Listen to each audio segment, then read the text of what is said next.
दोस्तों, ऐसी भारत में कई जगह हैं जो कि रहस्यमय कारणों के चलते चर्चा में बनी रहती हैं। उन्हीं में से एक है राजस्थान में बसा छोटा सा कुलधरा गांव। कहा जाता है ये गांव पिछले बहुत सालों से शापित हो रखा है।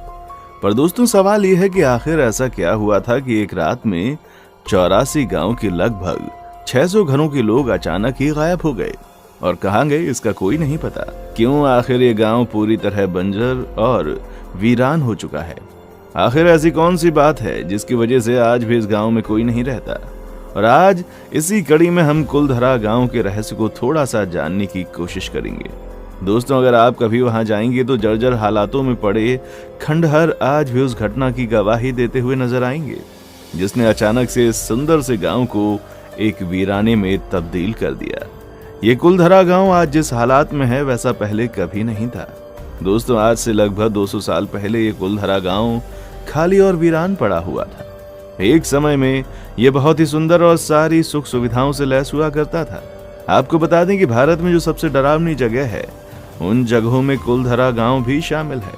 रहने वाले आसपास के लोगों का कहना है कि यहाँ पर भूत रहता है, क्योंकि रात में कभी वहां औरतों की चूड़ियों की खनकने की आवाज आती है तो कभी किसी बच्चे के रोने की। दोस्तों, आप जानकर हैरान रह जाएंगे कि वहां घूमने गए कुछ टूरिस्ट ने बताया कि जब वो अपनी कार से घूमने गए और वापस लौटे तो उनके कार के शीशे पर बच्चों के पंजों के निशान मिले।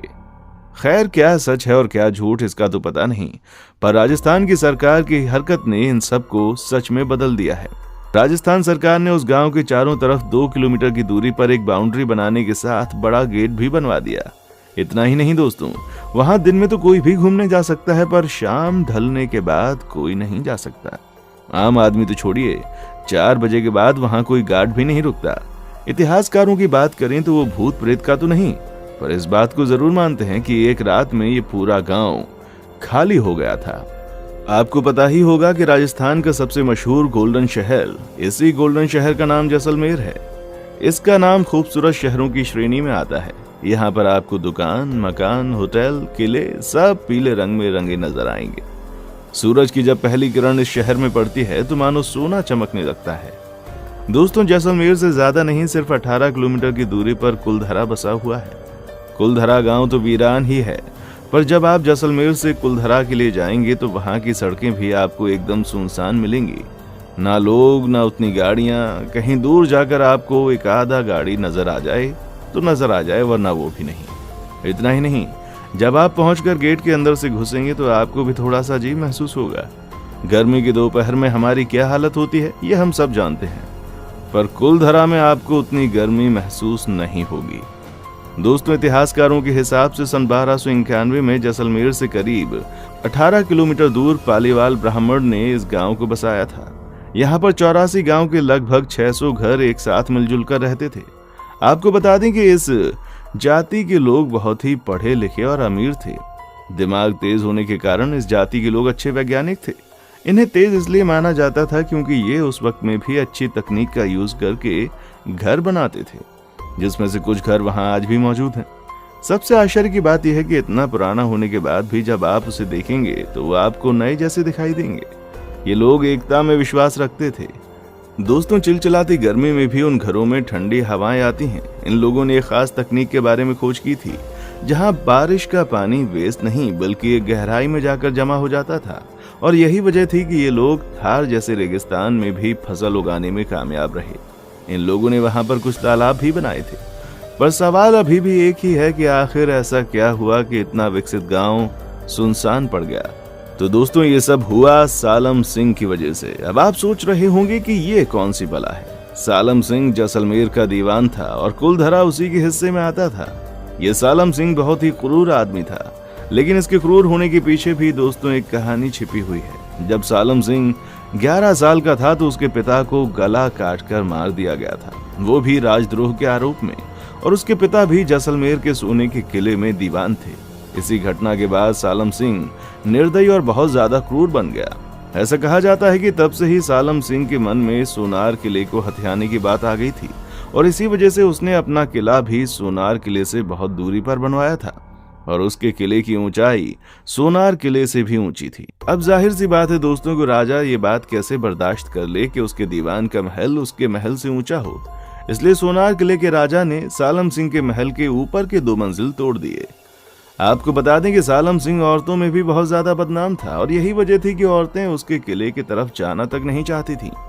एक बार की बात है दोस्तों, ये सालम सिंह कुलधरा गांव के दौर पर निकला था और उसी वक्त उसकी नजर वहां के पंडित की बेटी पर पड़ गई।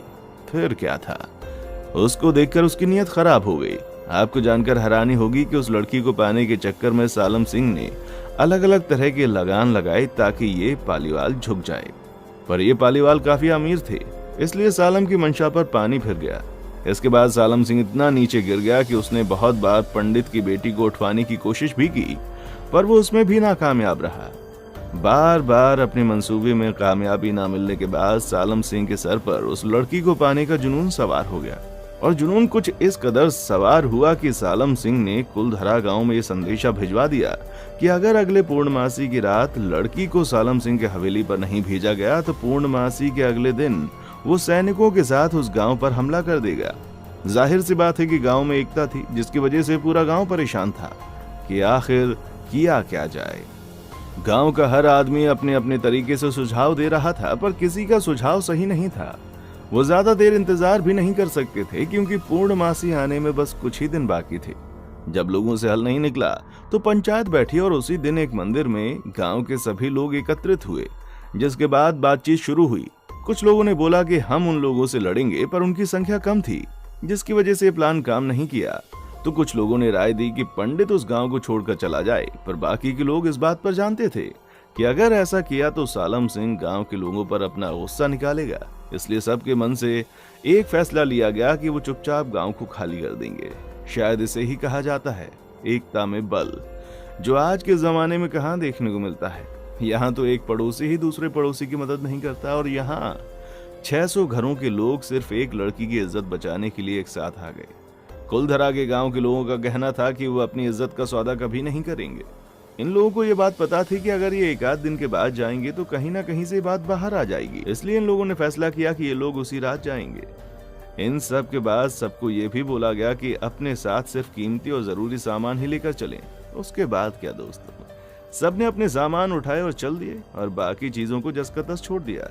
जैसे कि किसी ने अपने कपड़े सूखने डाले हैं तो वैसे ही पड़े हैं, झूठे बर्तन जहां हैं उसे वैसे ही छोड़ दिया और कतार में उसी रात चल निकले।